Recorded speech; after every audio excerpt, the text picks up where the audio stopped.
What's up, guys? We continue to slowly drown here. It's 1-1 yesterday, small loss.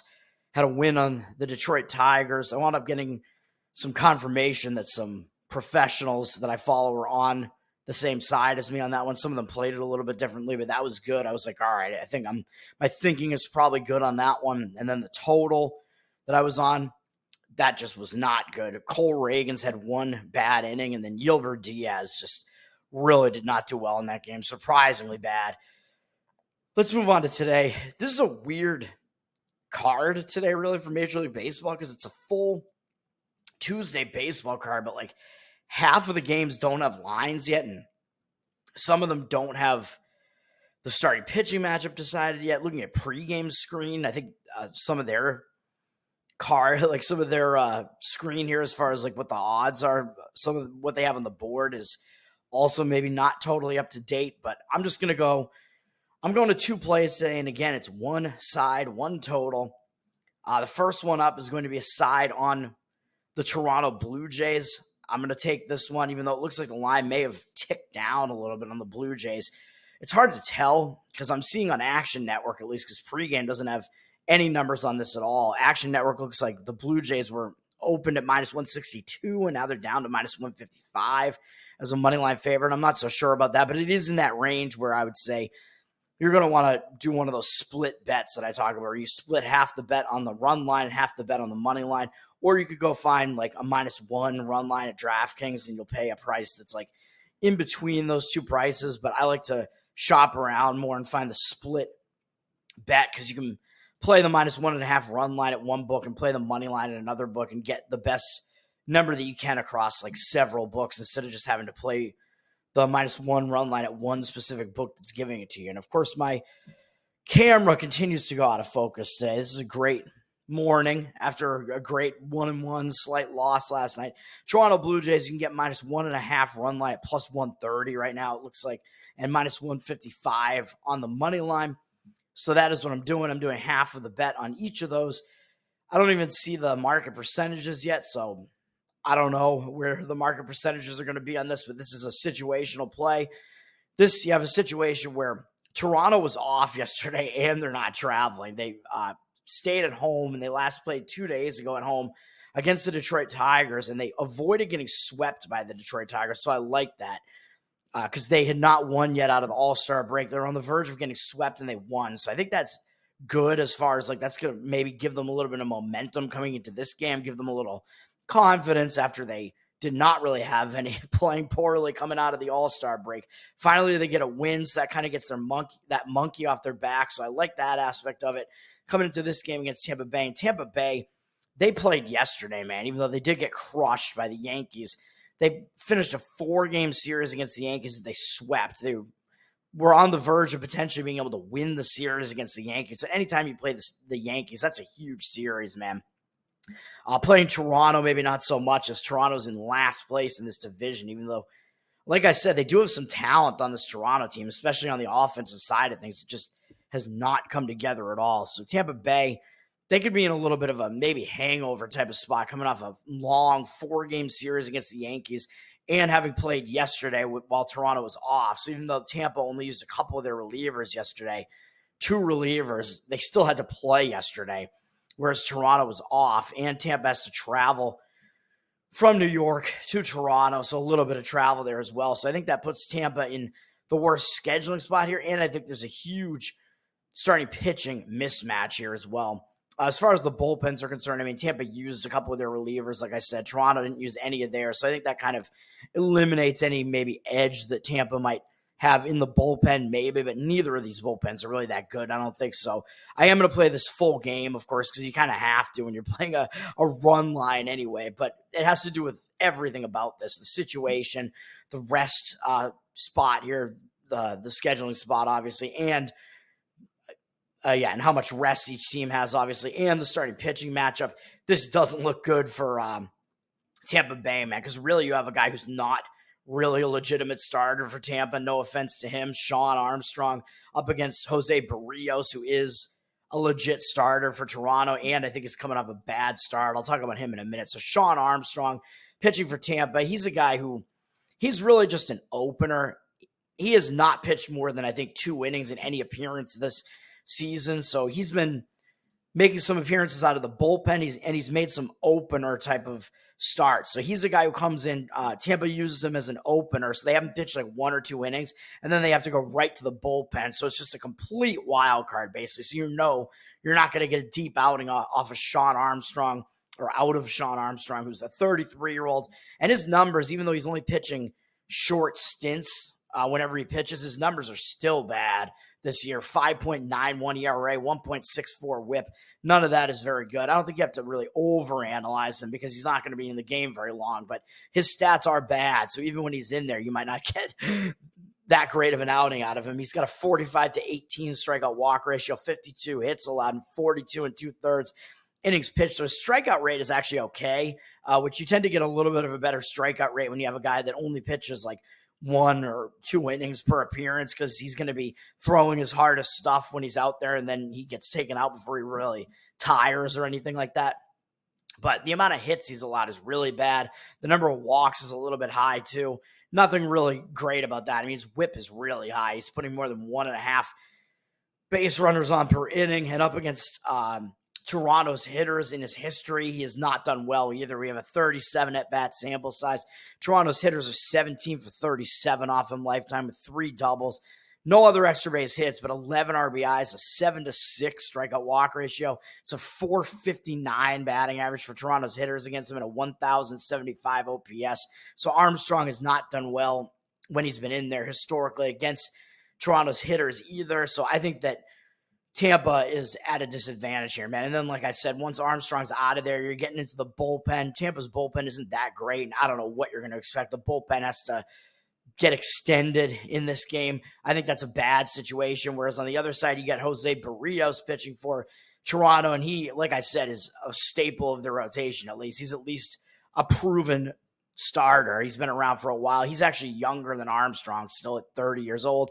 4.01 ERA, which is a little bit high maybe for my liking, but a 1.18 whip is pretty good. Kind of indicates that maybe his ERA should be a little bit better than it is, but he does have an 87 to 33 strikeout walk ratio, so that's not great, but that's mostly because the strikeout number is really low. The walk number isn't that high. Strikeout number really low, and one of the big drawbacks from Barrios is that he's allowed 21 home runs. That's really the problem here, but up against a Tampa offense that isn't exactly the strongest, I think that he might be able to hold them down at least enough to get this done. And he's only allowed 108 hits in 119 innings as well, so he hasn't been that hittable. The number of hits that he's allowed is pretty low. The number of walks actually isn't that high either. He's just not a guy that's coming in and striking out a lot of guys. And he has struggled as of late in the month of July. There's no questioning that. But he faced Houston, which is not an easy offense. Then he had an okay game at Seattle, even though he allowed 4 earned runs in that game. He went 6 innings, had a 10-1 strikeout walk ratio, and he just happened to allow 2 home runs. So again, the long ball, even though that's a stadium where the long ball doesn't happen that often, he still gave up 2 of them. So that kind of skewed that result. His start actually wasn't that bad in that one. And then he had a bad start, second straight start on the road at Arizona, who are a pretty good hitting team. He had a terrible outing in that one. 4 innings, 7 hits, 5 earned runs allowed, 4 walks, no strikeouts. No way around that he had an awful outing in that one. But I think that kind of puts him in a bounce back spot, man. He's a veteran pitcher. And when you have a veteran pitcher like that, you got to think he's going to bounce back. He's faced Tampa one time this year, I think, and it was in the season opener for him, his first outing of the season. He had a good 6-inning performance, allowing 6 hits, 2 earned runs, 1 home run as well, of course, because it's Barrios. 1 walk, 6 strikeouts. So he did pitch well. I don't think that the familiarity aspect is really something to be totally concerned about, because there is some familiarity on both sides of this play, and Barrios obviously is the better of these 2 pitchers, as you get Armstrong, who's just going to come in and do like an opener type of outing with just 1 or 2 innings probably out of him, where Barrios should give you hopefully like 5 innings or so in this game. He could go a little bit longer than 5 too, against an offense that's maybe not that good like Tampa, who he actually does historically decent against Tampa. And like I said, Barrios is in a bounce back spot. He had that bad outing, and now he's had extra rest, which actually might help him. Like a lot of times extra rest could throw a pitcher's rhythm off, but when you just had a really bad outing, maybe that extra rest, that break will kind of help you get ready, get mentally refocused, turn some things around. You get into play a team that's not as good of an offense as these other teams that you just faced. You're playing at home, so I think this is a much better spot for Berríos here. And up against Tampa's hitters, like I said, his numbers are pretty good against them, and it's a big sample size. So even though there is familiarity here, so the fact that he faced them once in March this year, I don't think matters that much, other than the fact that you can say that, well, he continued to do pretty well against Tampa. They're only 20 for 98 off him lifetime with 3 doubles, 3 home runs, 9 RBIs. He's got a 25-3 strikeout walk ratio against them. He's held them to a 204 batting average and 562 OPS. So really weak numbers from Tampa's offense against Berríos. So that's what I'm going to do there. Split bet Toronto -1.5 on the run line at +130, and the other half of the bet, half and half. The other half on the money line, Toronto -155. And then the other game I'm going to is going to be a total. And no, it's not going to be an under on the Paul Skeens game because I don't really trust Lance Lynn on the other side of that, even though Lance Lynn actually has good numbers historically against Pittsburgh, so I would only look to play an under in that one. You don't really want to play an over in a game where Paul Skeens is pitching, really. But Skeens, St. Louis has actually seen him now, so I think that takes a little bit of the advantage away from Skeens, although he's so good, it doesn't really matter. But Lance Lynn, I don't trust him because he's just kind of a junk pitcher, and he doesn't really have very good stats, but his stats against Pittsburgh's hitters specifically in his career are actually pretty good. So I would still lean only to an under in that game, but the under I'm actually going to be on is in the Philadelphia Phillies game, which is an interleague game, so you get that unfamiliarity aspect, even though it didn't work out for me last night. I like this. I'm going to take an under in this one. The market does kind of look like it's headed in that direction. This is Philly at Minnesota. So again, you get two teams that don't really play each other that much, so these lineups aren't going to be that familiar with the opposing hitters. These lineups are not going to be as familiar with the opposing pitchers. So I like that. It gives like maybe a little bit of an added edge to these pitchers here. You see this line has actually shifted from 8 juice to the over at -120 all the way to 8 juice to the under at -115. So we've seen a little bit of movement on the under. You can still get it at under 8, -110 right now. So I think that's a fine way to play that. And it looks like 53% of the tickets are on the under. So the tickets, the people that are actually playing this total, which is probably not a lot of people. I don't think a lot of people are coming in and playing a total in a Minnesota Twins game, really. And if they are, I would kind of expect them to be playing an over just because they know Philadelphia is good offensively, and Minnesota hasn't been that bad offensively either. So it's kind of actually even surprising to see that the amount of tickets is above 50% on the under, but that is what I'm seeing here, 53%. But the money, I'm seeing 72% of the cash coming in on the under. So it does look like more of the cash is actually coming in on the under. So I think the line movement might actually be a legitimate line movement coming in on the under on this one. And like I said, I agree with it. Both of these teams did play yesterday against each other. Minnesota won the game 7-2, but neither team used much of their bullpen at all. The Phillies used 3 relievers, but one of them was Kerkering, who's kind of a guy that comes in and makes like some opener appearances and stuff like that. So I don't think he's going to really matter that much. Most of the Phillies' best relievers are still available today. They used a couple of their worst relievers yesterday because they knew they were going to lose the game, I think, even though the game was actually close until deeper into the game. But still, the Phillies' best relievers, I don't think really pitched in that game last night. Although they did have used 3 relievers because Ranger Suarez, like I said, man, he continues to regress. He's not as good as what he looked like early in the season, man. There just weren't really, like, his career stats and the fact that he's a little bit older now just didn't really justify what he was doing earlier this year. So he's an okay pitcher, but I think he's on the decline a little bit. So I'm hesitant to want to do anything with Ranger Suarez, but he pitched yesterday. So the Phillies used 3 of their relievers. I don't think that's going to detract me from going under in this one. I think hopefully we'll get a deep outing out of Zach Wheeler, who's pitching for Philly, and I'll mention him in a minute. And then the Twins got a nice outing from Bailey Ober yesterday, and then they only had to use one relief pitcher, Sands, to finish the game off for a couple innings yesterday. So the Twins basically have the rest of their bullpen available besides him coming into this game, so that's good. So the Twins, both of these teams, I think, have kind of mediocre bullpens, but they both have, I think, a decent amount of their best relievers available, especially the Twins basically have all their best relievers available. And I don't think the Phillies, like I said, really used their best relievers yesterday either. So I think the bullpen situation looks okay for an under. And then, of course, a lot of it has to do with the starting pitching matchup. So like I said, we're looking at Zach Wheeler for Philly. He's been doing well this year, 2.7 ERA, 0.99 whip. He continues to pitch well. He's got a 14-4 strikeout walk ratio in the month of July, and 11 innings pitched, only allowing 8 hits, allowing 3 earned runs. So he's continuing to pitch pretty well, even though he only went 5 innings in a game against the Dodgers where he got pulled after 76 pitches. I don't know if that was maybe because they thought he might want to pitching in the All-Star game. I think, was he in the All-Star game? Like, was he on the team? I mean, I don't know, because he didn't pitch in the game. But I don't know why that last start was shortened, actually. But maybe that'll give him a little bit of rest, because typically he goes like 90-something, even, up through 100 pitches. I mean, he's like kind of the ace of Philadelphia's staff, so he kind of does that. So that was a shortened outing for whatever reason, but maybe that'll help him. He's actually on a lot of rest here. So the one thing you might be a little bit concerned about is he going to be out of rhythm because he hasn't pitched since July 9th? I don't know.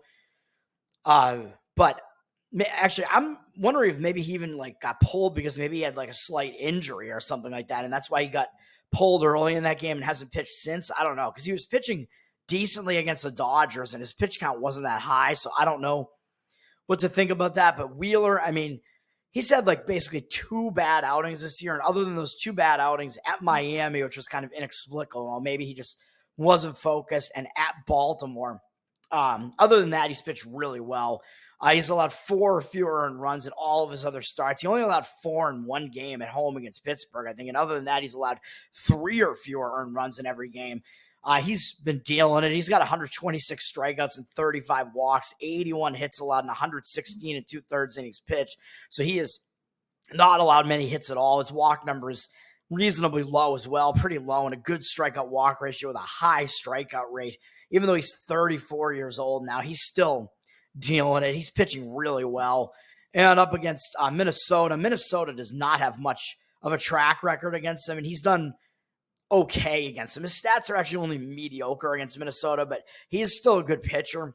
And only 4 of Minnesota's hitters have ever seen him before. One of them is Pablo Lopez, though, who's 0 for 1 with a strikeout, and he's a pitcher, so he's obviously not going to hit here. So we can take him out. If you take him out, Minnesota is 6 for 22 off him lifetime with a double, no other extra base hits, 2 RBIs, a 4 to 6 strikeout walk ratio, which is a little bit of a concern there. That's a lot of walks, but all 6 walks are Carlos Santana, which is very bizarre that Santana's walked in more than half of his plate appearances against Wheeler. That's just weird. But other than that, it's a 2, I don't know what that comes to, like a 270 something batting average, basically, which is pretty mediocre. And then an OPS in the 700s, which I think is getting close to 750. So it's maybe a little bit concerning. It's all because of the walks against Santana, though, man. I think if you aren't as concerned about that, because Santana's not going to be at the plate specifically that much in this game, right? Like, he's probably only going to face Wheeler like maybe 3 times in the game or something like that. So the fact that one guy has done that much damage to Wheeler's stats in that small sample size, I think you can kind of ignore that a little bit. And you can say, yeah, Wheeler is pretty good, and he hasn't been seen by half of Minnesota's lineup. And so that'll give him an advantage against the guys probably who haven't seen him before. And I think that as far as the rest of the guys, he hasn't done that badly against them either. And then on the other side of this matchup, Simeon Woods Richardson is pitching for Minnesota. He's in his rookie season, a 23-year-old, and he's entrenched in the rotation now, man. He's continuing to pitch pretty well, even though he's not really much of a strikeout guy. He's continuing to be successful in Minnesota's rotation. So I think that's a good sign. He's got a 3.51 ERA, 1.15 whip. He's made a bunch of starts now, so that's good. He's got a 71 to 24 strikeout walk ratio, which isn't that great in 82 innings. So the walk number, not horrible, maybe a little bit high. And the strikeout number, not very high. Like I said, he's not a huge strikeout guy, but he's only allowed 70 hits as well in 82 innings. So he hasn't been that easily hittable. So that's good. He hasn't gone that deep into a lot of his starts, which concerns me a little bit, but as he's been getting going, he's been going a little bit deeper into starts, I think, as he's been continuing to pitch. And he still has been consistent as far as the fact that only in this road game against Toronto back in May, that was the only time he allowed 5 or more earned runs. He allowed 4 earned runs once at home against Oakland, which was hard to explain as well, I guess. But some of this is because he doesn't go really, really deep into games. But other than that, he's allowed 3 or fewer earned runs in every start. So he's been at least consistent, and he kind of holds that opposing offense in check, which is kind of what you want for an under. Like, you want to avoid like having that under getting blown up, which I think he does have the ability to do. And then, of course, as I was alluding to, Philadelphia, even though they do have a good offense, they've never seen Woods Richardson before. So again, I think that gives the young pitcher who has decent stuff an advantage there against the hitters. The first couple times they have to face him, they don't know what to expect. So I think that gives them a little bit of an edge there. So that's the other play. And that's going to do it, man. The two plays are a split bet on Toronto as a favorite, half on the run line, -1.5 runs, +130, half on the money line, -155. And the other play is Philadelphia, Minnesota, under 8. And I got that one at just the straight up number at -110. Let's get it done, man. Let's do it. Peace.